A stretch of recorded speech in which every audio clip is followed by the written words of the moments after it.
Hey, what's going on, everybody? Today is May 23rd, 2024, and you are listening and watching the Daily AI Show live. And today we are talking about an important topic. Is the AI bubble about to burst? And with us today, we have Beth, Andy, and I'm Brian. And I think to kick this conversation off today, I basically have two articles that were sent to me, actually. In fact, Rebecca Love, who we had as a guest on the show, and yes, I am going to get back to having guests doing guest interviews. But Rebecca Love, who we had, who's a personal friend of mine as well, had texted me over two different articles, and it's these two. So I'm going to pop these up on the screen really quick as a sort of a base of having this conversation, talking about AI. And I'll say to you guys too, like, my goal for this conversation today is to not get defensive or feel like, because I think it's easy with us. We're so, I don't know, I would say pro AI, but I mean, there's a word in there that probably that is right for this show. But I do think it's interesting to have an open mind about like what they're bringing up in their articles, and then talking about whether that has any basis or maybe that's through their own bias or whatever the case may be. So I think this is a good starting point here. But let me just pull it up on my screen super quick. Let's see. The first one was this one, actually. So let me. There we go. Other side. Sorry, I was scrolling back through it again. This was written by. It's called "AI Isn't Useless, but Is It Worth It?" And this was written by mollywhite. Now, I do not know mollywhite. This is, from what I can understand, this is like her inaugural, not that she's written a ton. If you search her name, Molly, here on citationsneeded.news, she's written a ton of articles. Apparently, she focuses a lot on blockchain and sort of her disdain for it. And she's researched it quite a bit. I will say this, I don't know Molly, but when you look at this article, this is not a fluff piece. This is not what I would consider to be a off the cuff, here's something I think is going to get clickbait type article. It's very well researched. There are tons of citations. Beth, you'll like seeing this. There are tons. If you're looking at her screen, she's doing evaluations across several different models. I mean, this is the type of article you want to see somebody write. So I'm going to come back to this one in a second. The second one, really quick, was written after it and does cite the first article. And this one was in the New York Times from May 15th, so a little bit more recent. The other one was written in mid-April. And this one's called, it's an opinion guest essay on the New York Times. And it's called Press Pause in the Silicon Valley Hype Machine. And this one was written by juliaengwin. Also, don't know Julia, but she's a contributing opinion writer and an investigative journalist. I will tell you, we'll get into both of these. I will tell you the New York Times one does have a little bit more, it feels a little bit more like let's get something that's got a good title on it, and then let's follow it up and figure out what the story is. That may be a little unfair, but that was my initial impression to it. But I do want to start off with you guys with just starting and reading this one thing. And I'm going back to the Mary's article, the first one I talked about. She said, when I boil it down, I find my feelings about AI are actually pretty similar to my feelings about blockchains. They do a poor job of much of what people try to do with them. They can't do the things their creators claim they one day might. And many of the things they are well suited to do may not be altogether that beneficial. And while I do think that AI tools are more broadly useful than blockchains, they also come with similarly monstrous costs. So there's a lot more in this article, and we couldn't possibly go through every single part of it. But that's, I think, a good quote to start off this conversation. And so I wanted to kind of kick it over to, I don't know, Beth, I'll kick it over to you to kick things off here. You know, as you think about this idea of the AI bubble, this idea about not even just like, have we peaked? But I think crucially what Mary and Julia, and I'm sorry, I want to make sure I'm getting their names correct. Molly and Julia are saying in their articles are, have what we've been promised from the biggest tech AI companies, the conversation is, have they underdelivered?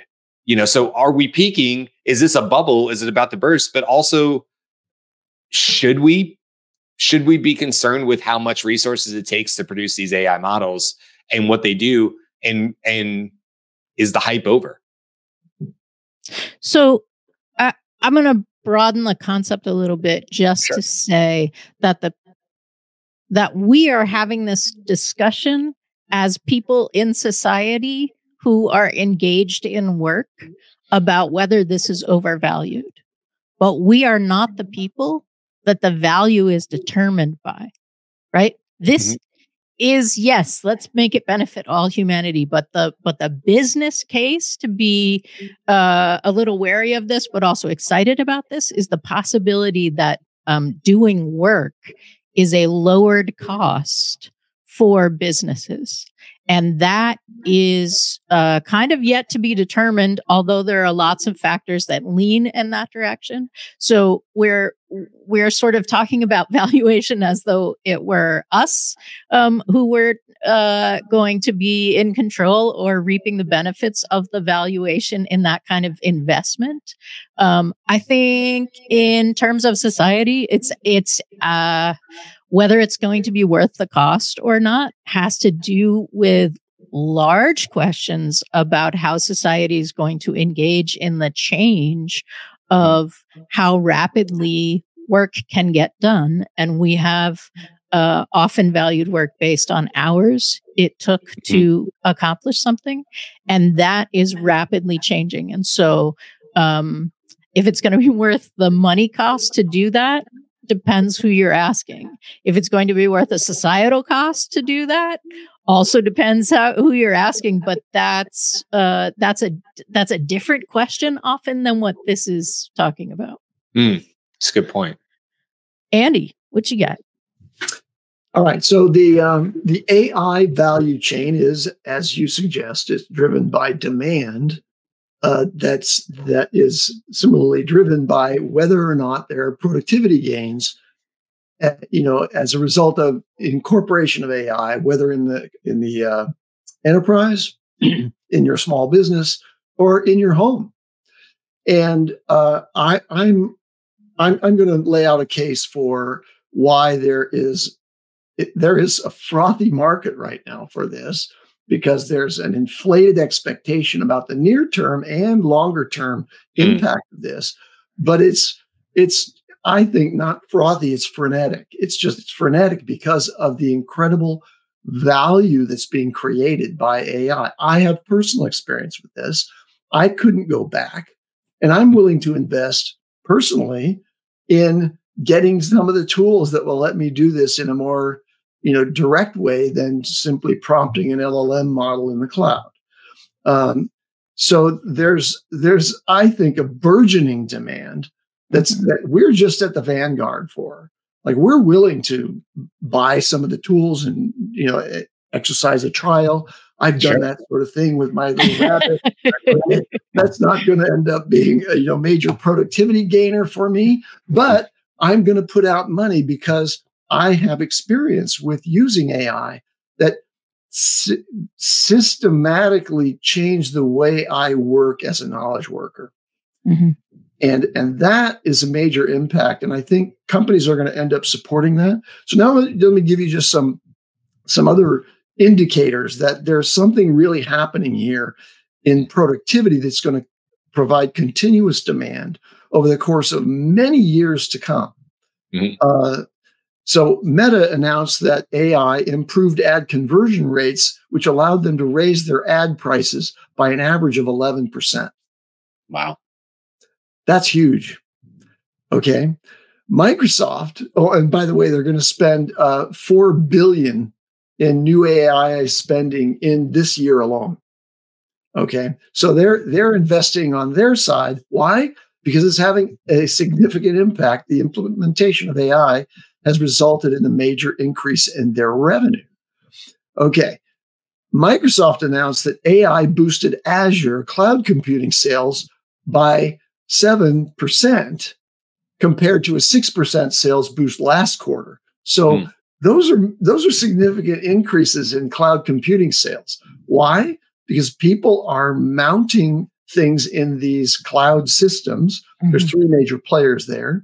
Of course, it's Google, Microsoft, and Amazon. AWS. Okay, so those three are all going to be making huge investments in a little bit backward in the chain. Now we're talking about chips, right? So I'm going to also use chips as an indicator of where this demand is going and why it's so big and so strong. Okay, but before we go, let's just say that Microsoft also announced a $115 billion project called Project Stargate that will include millions of training GPUs, take 5 years, be 1,000 times more powerful than ChatGPT-4, and require 5 gigawatts of power, equal to the energy requirement of New York City. Okay, there's stuff happening behind the scenes here that is driving this and yes, inflating the valuations of anybody who's in the ecosystem of AI. And there are probably a lot of software companies in AI that are going to be seconded, if you will, by the major players. And so there's going to be some turmoil down there. But the major technology companies in the world are making enormous investments in AI, and that will continue to support this. So then finally, Google, they just, in their I.O. conference, they spent 3 hours talking about AI, right? And, their Google Cloud customers are going to have access to Blackwell GPUs from NVIDIA by the end of this year. And that's just going to accelerate things. So the bottom line is that all these major tech companies are profiting from AI. And that isn't like one analyst said, this is not like Meta doing $150 billion investment in the metaverse, which nobody cares about, right? This is right down to the fact that I might actually consider buying a Microsoft AI Plus PC, even though I'm an Apple fanboy. Why? Because it's the lowest cost way to get one of those AI chips. If I do it through Apple, I've got to spend several $1,000s.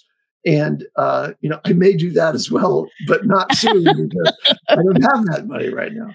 But I might be able to shell out $1,000 for a laptop that has AI built into it and a trio of chips, including a neural processing unit, a central processing unit, and a GPU from NVIDIA that's going to let me do AI locally. So that's another source of demand, right?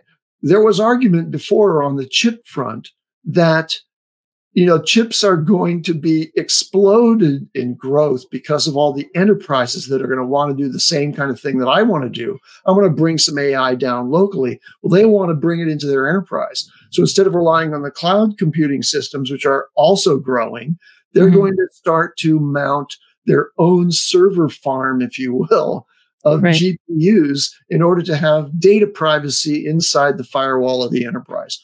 That's major enterprises now. Small businesses aren't going to do that. But that's just going to, this is going to float the boats of not only NVIDIA, but all the other chip manufacturers for a good time to come.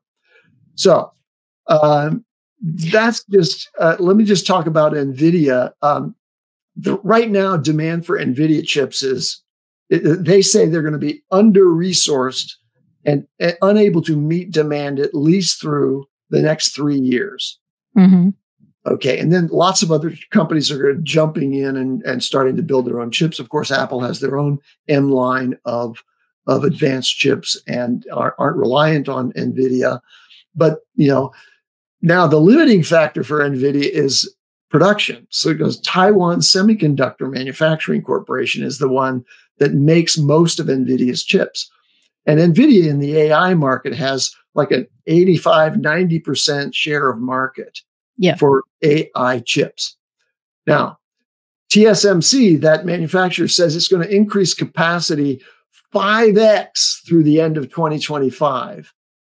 And what's that serving? That's serving this enormous demand for chips that's driven by, and that's part of the AI ecosystem. So if you're investing on the picks and shovels side, you've got, quite a few years of runway left before the bubble bursts.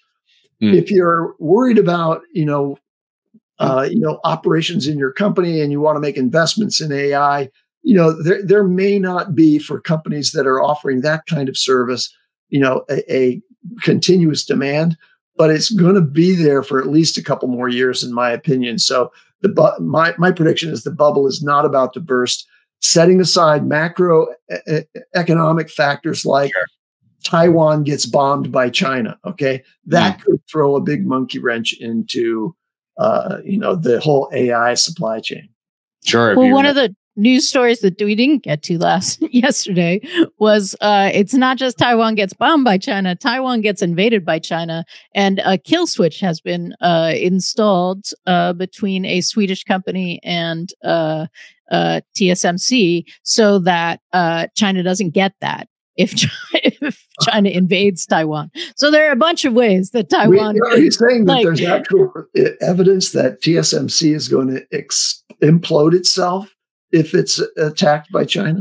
I believe I did not see more details about the kill switch that told exactly the effect that would happen, because I'm not sure that's helpful. This is our defense. So you know we're really defended. So this AI thing is not just a new market space. It's a geopolitical global issue. Yes.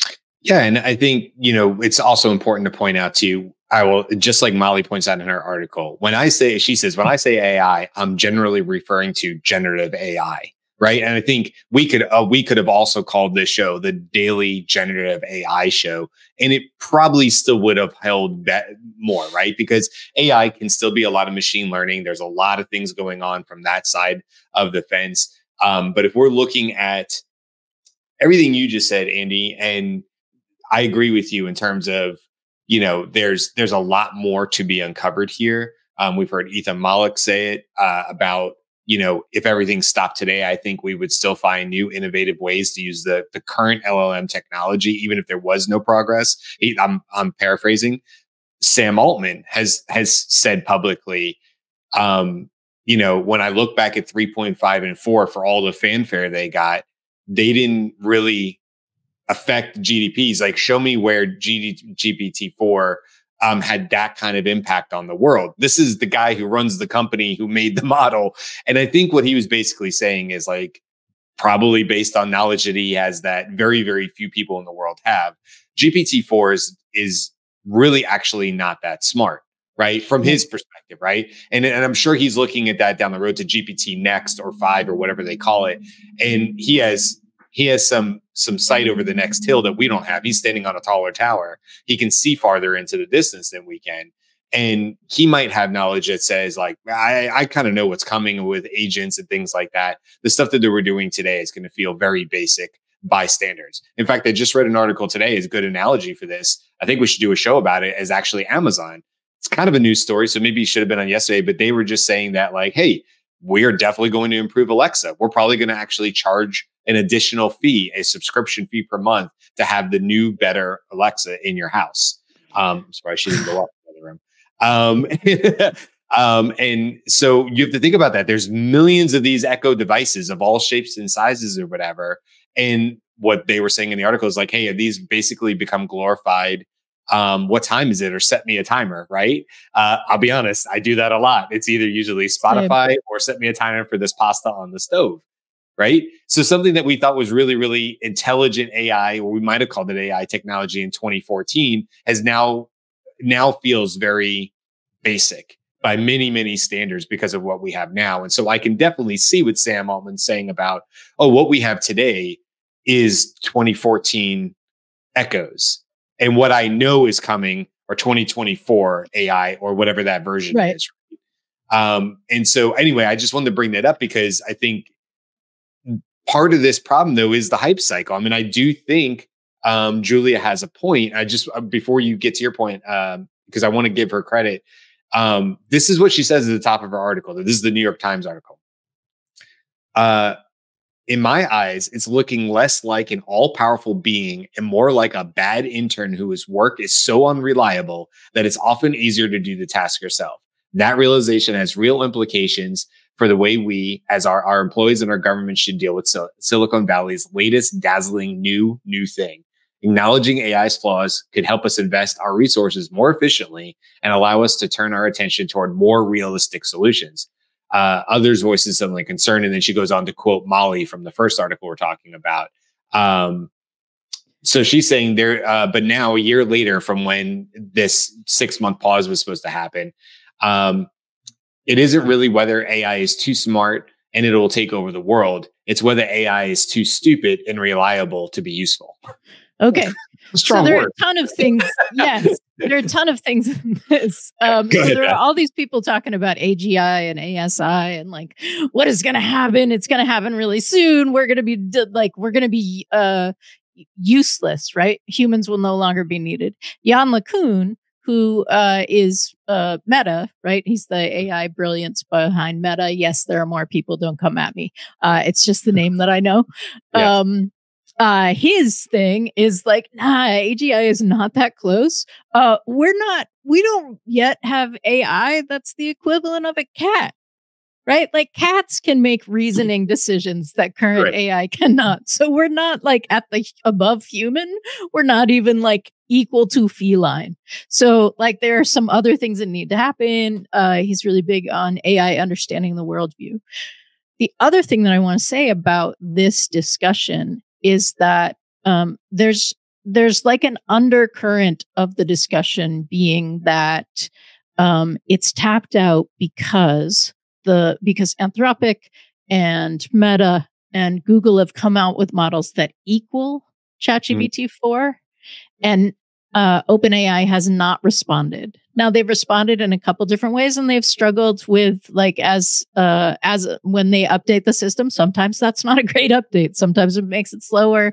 Sometimes it makes it less likely to answer your questions or help or those sorts of things, because this is not software. This is AI, and it's not X equals Y always. Right. It's X and maybe pick a letter in the second half of the alphabet, but like you're totally not exactly knowing what's going to happen. But what we've heard from OpenAI is not like, ooh, we're having real problems. The people leaving OpenAI are not saying, wow, nothing's happening.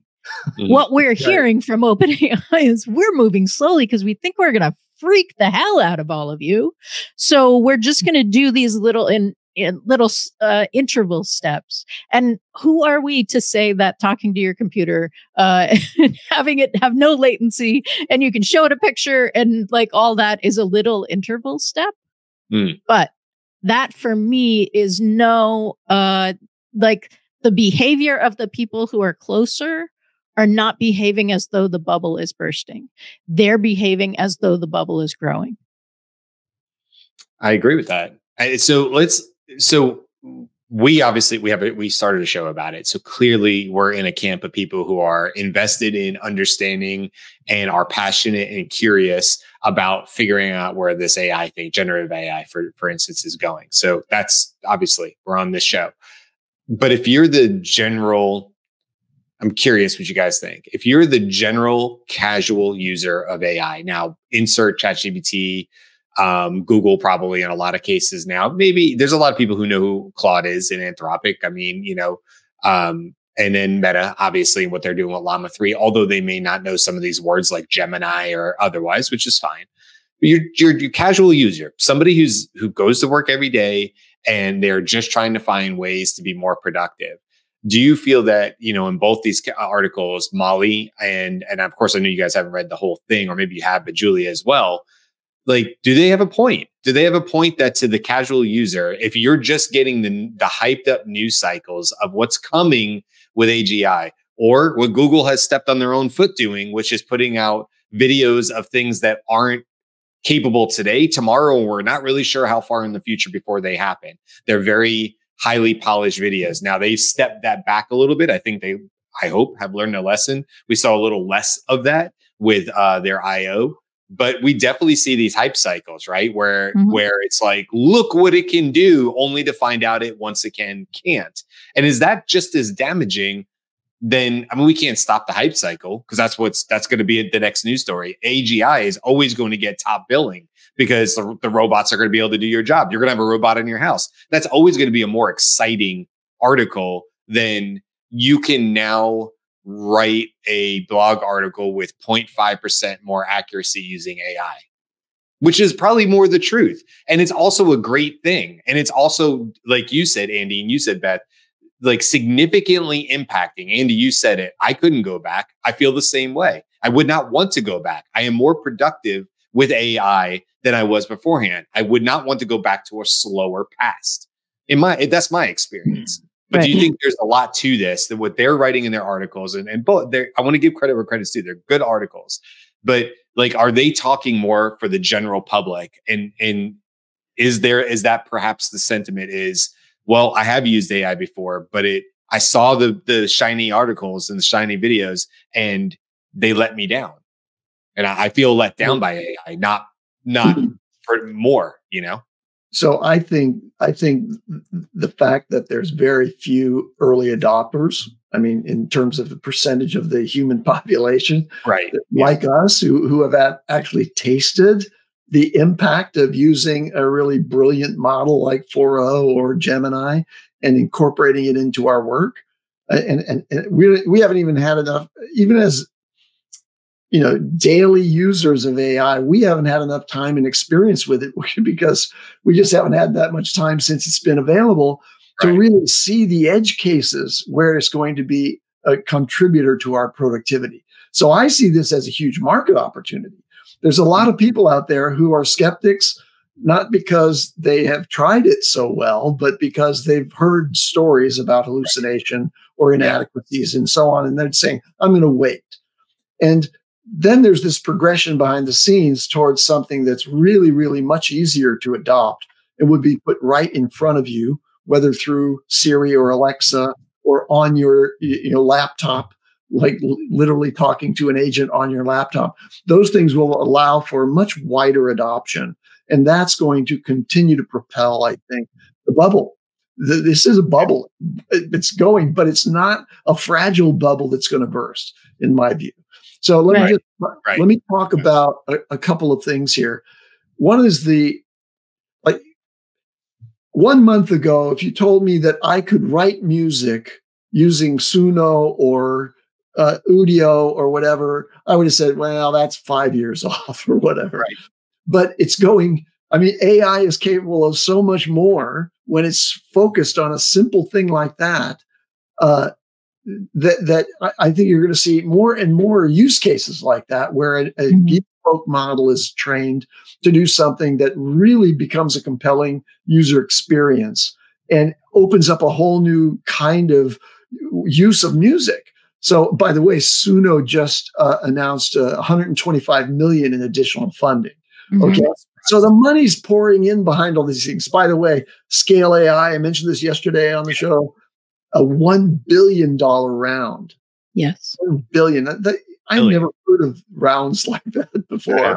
And not to be confused with Scale. Right? These are it was probably Scale might have been formed a little earlier, but some of these startups that are getting these huge valuations and huge funds to play with, basically were formed in 2023. It's a whole new market space out there. So, the amount of Neuron, by the way, it's a great newsletter. People read it. I get it. We're coming out with one just because we're talking about newsletters now. Go ahead, Andy. Yeah, that's right. Anyway, they just did a really nice piece that said, it just enumerated all of the enormous sums of money that are being poured into AI. And that is an indicator, right? Yes. That's an indicator that this is, in the minds of people who are really sophisticated investors, this is the venture community, where they've already made obscene amounts of money on the technology armature that exists out there. They're putting their bets on AI. Why? Because they see the benefit. That's why I say this bubble is resilient. This money is not going to evaporate. So, by the way, then the government just threw $32 billion at it as well. So. Proposed, right? Yeah. Right.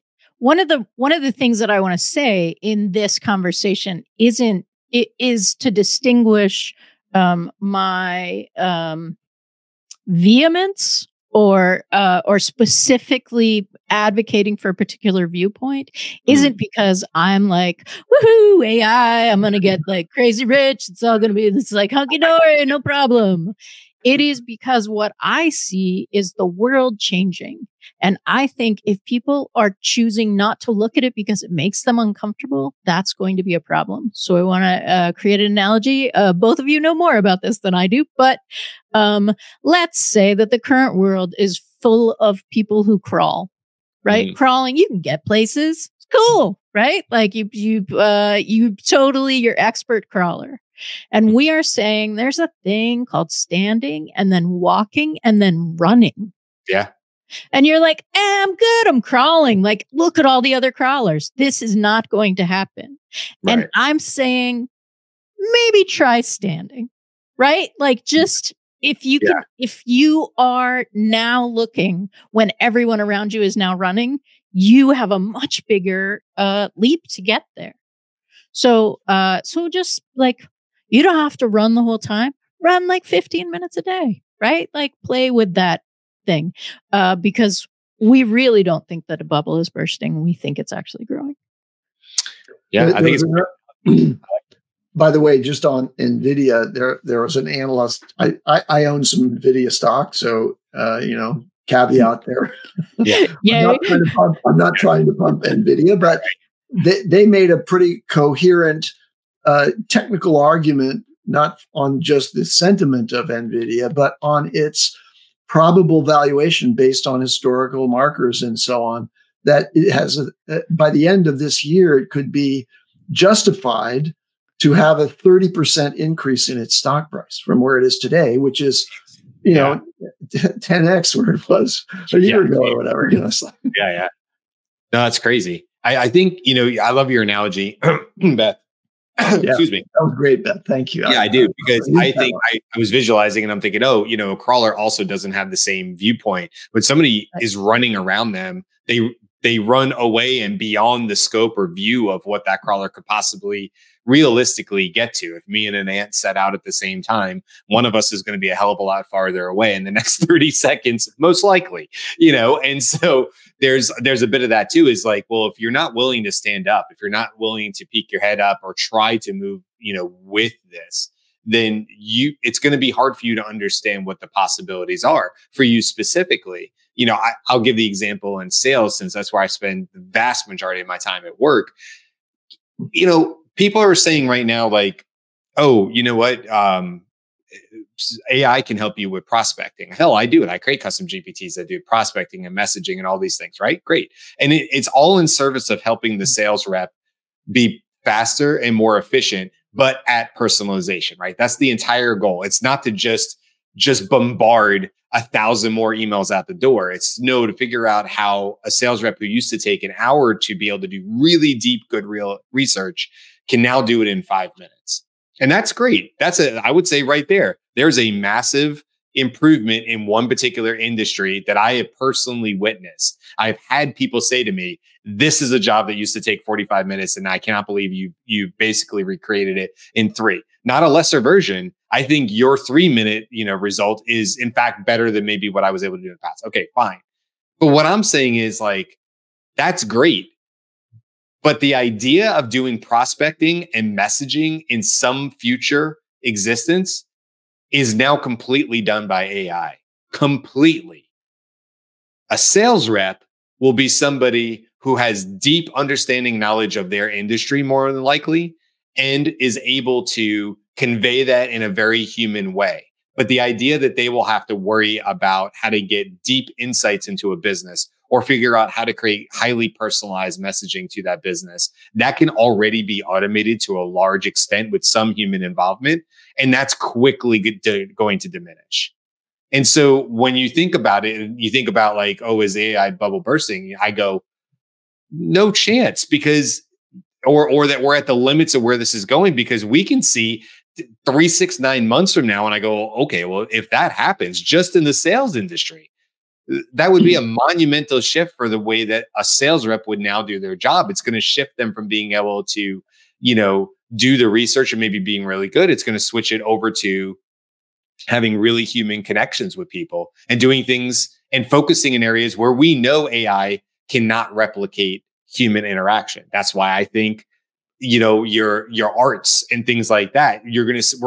I believe this. We're going to see a huge influx of people who almost a renaissance of going to public art installations, going to places where people are creating art in person from, like, maybe it's a sculpture, maybe it's a log that's turned into a sculpture with a chainsaw or whatever. It's not that we don't appreciate that now, and we can't look at the artistry of that artist and go, wow, that must have taken thousands of hours to create. But there's going to be something even more important about that in the future, when AI can do so much in our lives, to go and experience things like that in art and culture, I believe, because you're going to be able to say, well, I know for sure AI isn't creating this. Or to your point, that doing whatchamacallit, doing stand-up and doing improv and stuff. Yeah, get you to an improv class or an improv show. It's clear they're making it up in front of you. Right. Yeah. Or we assume they don't have the earbuds, right? And they're not being fed by AI in the ears, right? So I just think there's going to be, we're going to see more of what AI, and as humans, we're going to put a higher value on things that are uniquely human and cannot be easily replicated by AI. I just think that would make sense to me, that there'd be put more value in that. When anything can be duplicated, anything can be created, anything can be cloned. I can be cloned. I can make a video, whatever. That all loses value, right? And so I think that's really where we'll see the future. That's a little off topic for what we're talking about today, but that's kind of where my brain goes with this stuff, is in this future world of AI to it. Okay. Any last thoughts on this before we wrap it up for today? Just one little factoid. This was also from that same newsletter I just mentioned, which is a good one. And that is in the pursuit of AGI, which is just a catch-all term for much more capable, agentic, and naturally interacting, AIs that can support you in whatever you want to do. A French company called H, with only 40 words on its website, just got a 220 million seed round. So what that means, a seed round means nobody's ever invested in it other than the founders yet, and maybe their family. And the seed funding of it is on the premise that what they're talking about, and probably haven't demonstrated yet, is going to be so valuable that it's worth risking $220 million to do it. Amazing. Yeah. I would like to have $200 to throw at a company like that. I'm going to take a shot. I'm going to take a shot because this thing could be the next Facebook, Sorry about that. My last word would be, if you're who thinks the bubble is bursting, right, and you spend 15 minutes a day in ChatGPT figuring out how to use it, then you've lost 15 minutes a day. If I'm right and you don't, I think that's the bigger risk. Yeah. No, it's a great point. Beth. I just went through this in the last week, maybe not this week, but in the last week when 4.0 came back. I had 2 days in a row where I could have viewed that as I lost 6 hours of my workday, 6 hours where I tried and tried and tried to get ChatGPT to do something it had already previously been able to do, but there was something going on with 4 Omni and it was affecting the results of it. 6 hours before I got to some sort of glimmer of a hope of a breakthrough. And that is tough. That's tough. But I agree with you. I would much rather spend those 6 hours, because what came out of the other side of that is, to me, infinitely more valuable. Infinitely more valuable. All right. Tomorrow we have our what did we just say show, which is really our 2-week, our bi-weekly, I should call it, a recap show where we might talk about topics from today or any other topics from the last 2 weeks. And boy, has there been a lot of it. So God knows tomorrow we, depending on who's here, we'll have a ton to bring up. Just all sorts of news stories, all the major players. Now Amazon being in there has gotten in the mix as well. So we have a ton to recap on tomorrow's show. So come back and hang out with us. That's always a fun show. And then we will obviously be back next week. We will be here on Memorial Day. If you happen to be hanging out on Monday and barbecuing or whatever, well, maybe check us out live at 10 a.m. Eastern on Monday, because we'll be here all next week as well. That's it for today, guys. Thanks, Beth. Thanks, Andy, for the great conversation as always. And we will see you guys tomorrow.